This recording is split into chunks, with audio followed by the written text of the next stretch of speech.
Today I'm in Volkswagen Tiguan. In this video I'll show you how to navigate through instrument cluster menu.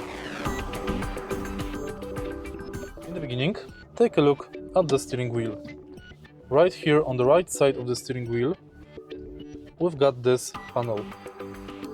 Thanks to this panel, we can navigate through instrument cluster.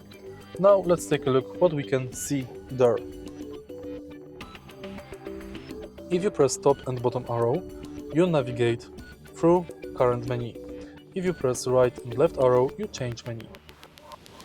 Thanks to OK button, you confirm, and thanks to back button, you go back.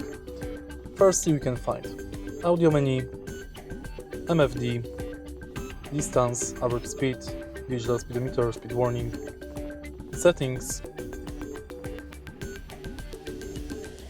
vehicle status, phone, and that's basically it. In the end, right here we can find trip info, odometer.